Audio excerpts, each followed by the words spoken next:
ఈ నెల 21న హైదరాబాద్ శివారులోని కొంపల్లిలో జరుగుతున్న ప్లీనరీని పెద్ద ఎత్తున నిర్వహించేందుకు టీఆర్ఎస్ పార్టీ అన్ని ఏర్పాట్లు పూర్తి చేసింది. మంత్రి కేటీఆర్ స్వయంగా ప్లీనరీ ప్రాంగణాన్ని పరిశీలించి ఏర్పాట్లు పరిశీలించారు. 31 జిల్లాల నుంచి సుమారు 10,000 మందికి పైగా ప్రతినిధులు హాజరయ్యే ఈ ప్లీనరీని గ్రాండ్ సక్సెస్ చేస్తామన్నారు కేటీఆర్. ట్రాఫిక్ ఇతరత్రా ఎలాంటి ఇబ్బందులు తలెత్తకుండా 60 ఎకరాల ప్రాంగణంలో భారీ ఏర్పాటు చేసినట్టు చెప్పారు.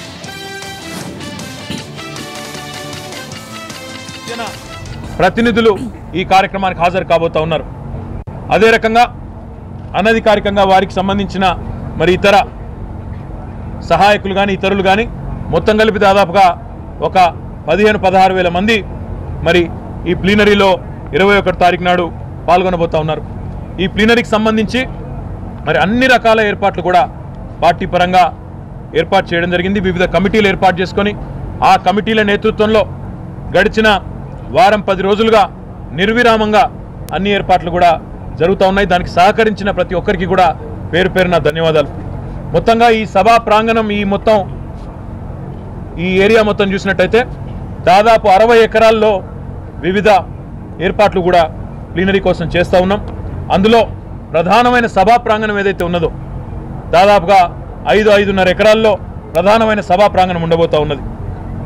భోజన ఏర్పాట్ల విషయానికి వస్తే ఎవరికీ ఎలాంటి ఇబ్బంది లేకుండా ఎండాకాలంలో భోజనాలే కానీ మంచినీరే కానీ మజ్జిగ ప్యాకెట్లే కానీ అన్ని రకాల ఏర్పాట్లు కూడా మరి. ఇటీవల తెలంగాణ అసెంబ్లీలో ఆమోదం పొందిన ముస్లిం రిజర్వేషన్ల పెంపు బిల్లులో అన్ని చిల్లులే ఉన్నాయన్నారు కాంగ్రెస్ సీనియర్ నేత జైపాల్ రెడ్డి. కేవలం ఓటు బ్యాంకు రాజకీయాల కోసమే బిల్లు ప్రవేశపెట్టారని ఆరోపించారు. బిల్లును పరిశీలిస్తే కేంద్ర ప్రభుత్వం కానీ రాష్ట్రపతి కానీ ఆమోద ముద్ర వేసే అవకాశాలు కనిపించడం లేదన్నారు ఆయన.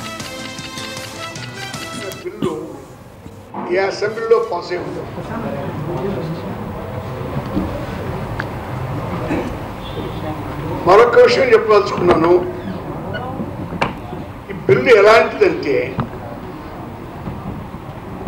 గర్భంలోనే చనిపోయినటువంటి శిశువుకు డెలివరీ చేసేటువంటి bill. It's a Born dead bill. ఇది మోసపూరితమైన లోపభూయిష్టమైన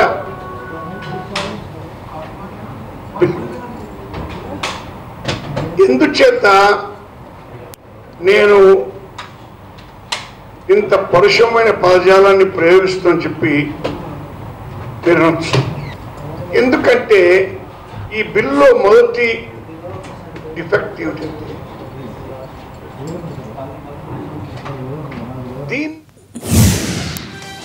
కేసీఆర్ కు ఓట్ల పిచ్చి పట్టుకుందన్నారు బీజేపీ నేత కిషన్ రెడ్డి. బీజేపీకి మాత్రం రాజ్యాంగాన్ని గౌరవించాలనే పిచ్చి మాత్రమే ఉందన్నారు. మతపరమైన రిజర్వేషన్లు అమలు చేయడం అసాధ్యమన్నారు ఆయన. హైకోర్టు సుప్రీంకోర్టులో రిజర్వేషన్ల బిల్లు నిలబడతన్నారు కిషన్ రెడ్డి. మతపరమైన రిజర్వేషన్లను అడ్డుకోవడానికి అన్ని రకాల పోరాటం చేస్తామని చెప్పారు. సింగరేణి వారసత్వ ఉద్యోగాలపై సుప్రీంకోర్టులో రివ్యూ పిటిషన్ వేయాలని ఆయన డిమాండ్ చేశారు.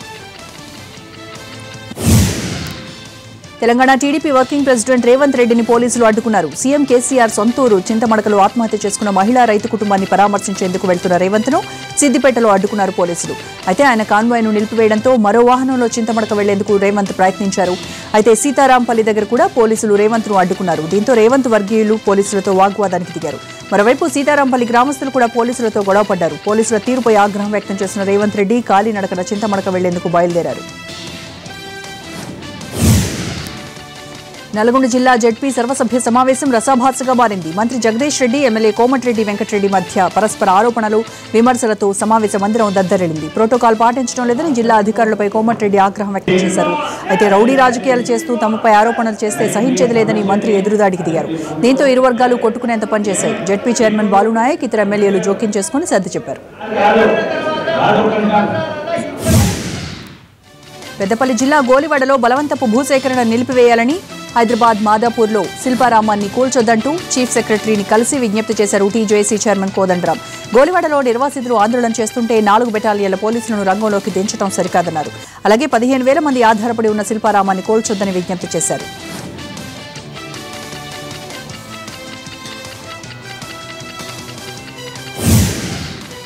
కొత్తగా ఏర్పడ్డ తెలంగాణ రాష్ట్రం అభివృద్ధి పాలనలో ఇతర రాష్ట్రాలకు ఆదర్శంగా నిలుస్తోందన్నారు మంత్రి తుమ్మల నాగేశ్వరరావు. కేసీఆర్ పాలనలో ప్రజల జీవన స్థితిగతులు మెరుగుపడుతున్నాయన్నారు. వరంగల్లో ఈ నెల 27న నిర్వహించనున్న టీఆర్ఎస్ పార్టీ ఆవిర్భావ సభ ఏర్పాట్లను డిప్యూటీ సీఎం కడియం శ్రీహరితో కలిసి పరిశీలించారు తుమ్మల. రాష్ట్రంలో జరుగుతున్న అభివృద్ధిని చూసి ఓర్చుకోలేకే కాంగ్రెస్, బీజేపీ నేతలు అనుచిత వ్యాఖ్యలు చేస్తున్నారని ఆరోపించారు. వచ్చే ఎన్నికల్లో సైతం టీఆర్ఎస్ కు పోటీ ఇచ్చే పార్టీ ఉండదని ధీమాగా చెప్పారు Tummala. Back to news. Kurnool జిల్లాలో రాజకీయం వేడెక్కింది. నంద్యాల ఉప ఎన్నికలో టికెట్ ఆశిస్తున్న శిల్పా మోహన్ రెడ్డి పార్టీ మారేందుకు సిద్దమవుతున్నారు. అయితే ఆయన్ను ప్రస్తుతానికి బుజ్జగించింది టీడీపీ. సీఎం చంద్రబాబుతో కాసేపట్లో భేటీ అవుతున్నారు శిల్పా బ్రదర్స్. నంద్యాల ఉప ఎన్నికలో టీడీపీ టికెట్ రాదని భావిస్తున్న శిల్పా పార్టీ మారేందుకు రెడీ అయ్యారు. బెంగళూరులో ఓసారి జగన్ను కూడా కలిసినట్టు సమాచారం. 2 రోజుల్లో పార్టీ మారుతున్నారన్న ప్రచారం జరగగా వారిని బుజ్జగించేందుకు చంద్రబాబు ప్రయత్నం చేస్తున్నారు. అధినేతతో సమావేశం అనంతరం తన అంతరంగం ఏంటో చెబుతానన్నారు మోహన్ రెడ్డి.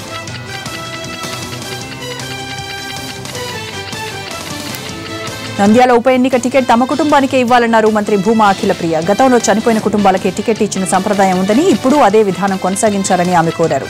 ఈ నెల 24న శోభానాగిరెడ్డి వర్ధంతి తర్వాత తమ తరపున అభ్యర్థి ఎవరో ప్రకటిస్తామన్నారు ఆమె.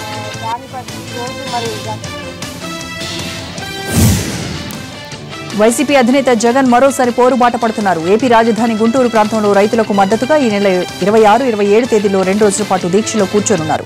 వ్యవసాయ ఉత్పత్తులకు గిట్టుబాటు ధర కల్పించాలని ఆయన డిమాండ్ చేయనున్నారు. వ్యవసాయ పంటల రేట్లు పూర్తిగా పడిపోవడంపై జగన్ ఆందోళన వ్యక్తం చేస్తున్నారు. ప్రభుత్వం ఒత్తిడి తెచ్చేందుకు ఆయన దీక్ష చేపట్టనున్నారు. మంత్రిగా బాధ్యతలు చేపట్టిన తర్వాత భూమా అఖిలప్రియ తొలిసారి భవానీ ఐలాండ్లో ఆకస్మికంగా పర్యటించారు. అక్కడి సదుపాయాలను పరిశీలించారు. భవిష్యత్తులో దాన్ని అంతర్జాతీయ పర్యాటక ప్రదేశంగా తీర్చిదిద్దడమే తమ లక్ష్యమన్నారు. ముఖ్యంగా గ్రీనరీ పెంచడంపై దృష్టి పెడతామన్నారు. దేశ విదేశాల నుంచి కూడా ఇక్కడకు సందర్శకులు వచ్చేలా అన్ని ఏర్పాట్లు చేస్తామన్నారు అఖిలప్రియ. నందమూరి బాలకృష్ణ సొంత నియోజకవర్గం హిందూపురంలో నిరసనలు హోరెత్తుతున్నాయి. నియోజకవర్గంలో తాగునీటి సమస్య తీర్చాలంటూ ప్రతిపక్ష పార్టీలు ఆందోళనలు చేస్తున్నాయి. రోజుకో రీతిలో వినూత్నంగా నిరసన తెలుపుతున్నాయి పార్టీలు. తాగునీటి సమస్యను తీర్చాలంటూ దున్నపోతుల ర్యాలీ నిర్వహించారు. గేదెలు, దున్నపోతుల మీద బాలయ్య పేర్లు రాసి నిరసన తెలిపారు.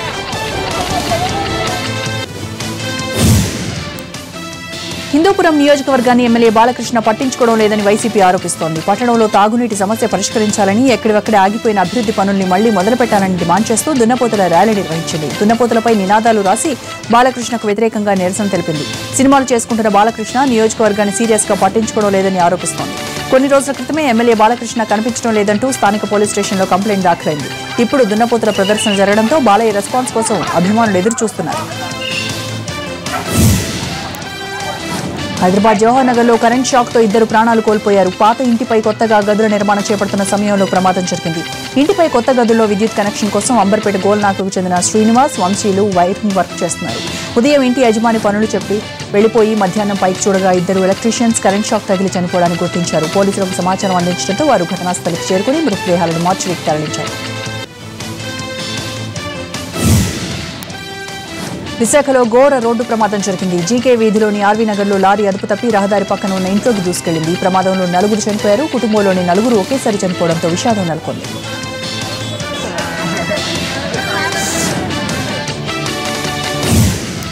ఎంసెట్ పేపర్ లీకేజ్ కేసులో ప్రధాన నిందితుడు శివబహదూర్ సింగ్ ను కోర్టులో హాజరుపరిచారు పోలీసులు.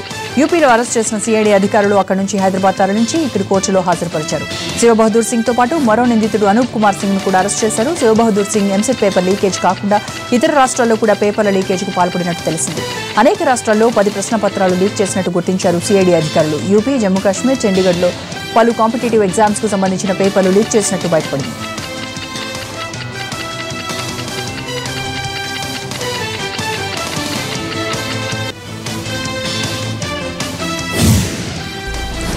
బాబ్రీ మసీద్ కూల్చివేత కేసులో అద్వానీ, మురళీ మనోహర్ జోషిల మీద కుట్ర కోణంలో విచారించాలని సుప్రీంకోర్టు ఆదేశించింది. వీరిని నిర్దోషులుగా తేలుస్తూ అలహాబాద్ కోర్టు ఇచ్చిన తీర్పును పక్కన పెట్టిన సుప్రీం తిరిగి విచారణ చేపట్టాలని తేల్చి చెప్పింది. 2 ఏళ్లలో ఈ విచారణ పూర్తి చేయాలని గతంలోనే దేశ సర్వోన్నత న్యాయస్థానం తేల్చి చెప్పింది. కోర్టు నిర్ణయంతో బాబ్రీ మసీద్ కూల్చివేత వ్యవహారం దేశవ్యాప్తంగా మళ్లీ చర్చనీయాంశమైంది. అద్వానీ, జోషి, ఉమాభారతి, వినాయ్ కత్యార్ తదితరులు ఈ కేసులో ఆరోపణలు ఎదుర్కొంటున్నారు. ఓవైపు రాష్ట్రపతి రేసులో ముందున్న అద్వానీ, జోషిలకు తీర్పు పెద్ద ఎదురుదెబ్బ కాగా ఇప్పటికే మంత్రి పదవిలో ఉన్న ఉమాభారతికి కూడా ఇబ్బందికర పరిస్థితి ఏర్పడింది. అటు విచారణ నుంచి గవర్నర్ కళ్యాణ్ సింగ్ కు మినహాయింపు ఇచ్చింది కోర్టు. గవర్నర్గా పదవీకాలం ముగిసిన తర్వాత ఆయనపై విచారణ జరపాలని ఆదేశించింది. తమిళనాట రాజకీయాలు గంటకు మారుతూ ఆసక్తి రేకెత్తిస్తున్నాయి. ఎక్కువ శాతం నేతల మద్దతు తనకేనని, అవసరమైతే ప్రభుత్వాన్ని పడగొడతానని సవాల్ విసిరిన టీటీడీ దినకరన్ ఆ తర్వాత మెత్తబడ్డారు. పార్టీకి నష్టం కలిగే విధంగా ప్రవర్తించబోనని ప్రకటించారు. మరోవైపు పన్నీర్, పళనిస్వామి వర్గీయుల భేటీలు కొనసాగుతున్నాయి. ముఖ్యమంత్రితో పాటు పార్టీ ప్రధాన కార్యదర్శి పదవి కూడా ఇవ్వాలంటూ పన్నీర్ వర్గం డిమాండ్ చేస్తోంది. అయితే దీనికి పళనిస్వామి వర్గం సస్యమిరా అంటోంది.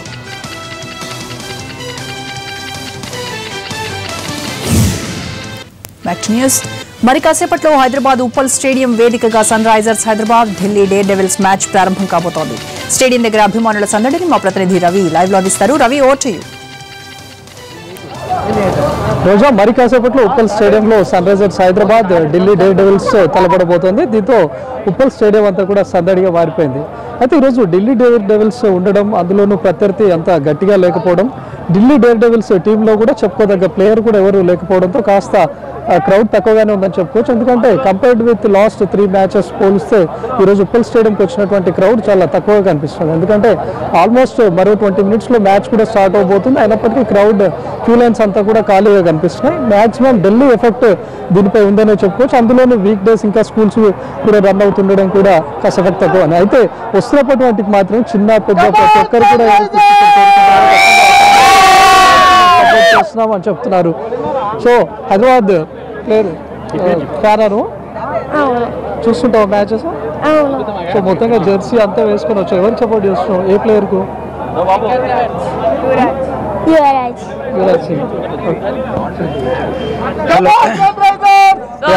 నా పేరు డాక్టర్ శ్రీనివాస్ అండి. నేను ఇక్కడికి సన్ రైజర్స్ ని సపోర్ట్ చేయడానికి వచ్చాను. యాక్చువల్లీ ఇవాళ మ్యాచ్ పెద్ద మ్యాచ్ కాదు కానీ బట్ ఏంటంటే లాస్ట్ 3 మ్యాచెస్ చూసుకుంటే ఢిల్లీ డేర్ డెవిల్స్వి మనము 3 మ్యాచెస్ కూడా ఓడిపోయినాము ఢిల్లీ డేర్ డెవిల్స్ తోటి. సో ఈరోజు ఖచ్చితంగా మ్యాచ్ ఢిల్లీ డేర్ డెవిల్స్తో గెలిపించాలని చెప్పేసి మేము అందరము 13 మంది ఫ్యామిలీ మెంబర్స్ అంతా ఇక్కడికి వచ్చి గెలిపించి పోదామని చెప్పేసి చాలా ఉత్సాహంతో ఉన్నాము. And I wish all the best to Sunrisers and we want Yuvraj to perform well. And so last Sunrisers అన్ని మ్యాచెస్ గెలిచింది హైదరాబాద్ లో ఆడినవి. ఈ రోజు కూడా ఎలా ఉంటుందండి? తప్పకుండా గెలుస్తుంది, తప్పకుండా చాలా బాగా ఆడతాడు యువరాజ్. తప్పకుండా సెంచరీ కొడతాడు యువరాజ్. యువరాజ్ 6 బాల్ 6 సిక్సెస్ పక్కా అన్న పక్కా. ఇది యువరాజ్ డేవిడ్ చేరుకున్నారు. ప్రతి ఒక్కరు ఫ్యామిలీతో ఇక్కడికి చేరుకుని మ్యాచ్ ను ఆస్వాదించడం చూస్తున్నారు. ఇక్కడ చూస్తే చిన్న పాప కూడా మొత్తం సన్ రైజర్స్ డ్రెస్ తో ఉంటుంది. ఎలా వచ్చిందో చూస్తుంటావు మ్యాచ్ ఫ్యామిలీతో ఇక్కడికి చేరుకున్నారు. ప్రతి ఒక్కరు కూడా ఒక ఫ్యామిలీ నుంచి 13 మెంబర్స్ వస్తామని కూడా చెప్తున్నారు. సపోర్టింగ్ మొత్తంగా ఫ్యామిలీతో అంతా కలిసి వచ్చారు. అంత ఇంట్రెస్ట్ చూస్తామండి. సో ఎస్ఆర్ఎస్ లో ఎవరికి పెద్ద ఫ్యాన్? నేనైతే పెద్ద యువరాజ్ కోసం ఫ్యాన్ చేస్తున్నా. ఇవాళ సన్ రైజర్స్ గెలవాలి. చెప్పు, మాట్లాడు. మొత్తంగా చూసుకోవచ్చు. ప్రతి ఒక్కరు చిన్న పెద్ద ప్రతి ఒక్కరు ఇక్కడికి చేరుకున్నారు. కోరుతున్నారు. ఎందుకంటే ఇప్పటివరకు చూసుకున్నటువంటి మ్యాచెస్ లో సన్ రైజర్స్ హైదరాబాద్ ఉప్పల్ స్టేడియంలో ఆడినటువంటి ప్రతి మ్యాచ్ కూడా గెలిచింది. అంటే దాదాపు ఇక్కడ 4 మ్యాచ్లు ఆడింది. 4 మ్యాచ్ల్లో కూడా సన్ రైజర్స్ హైదరాబాద్ విన్ అయింది.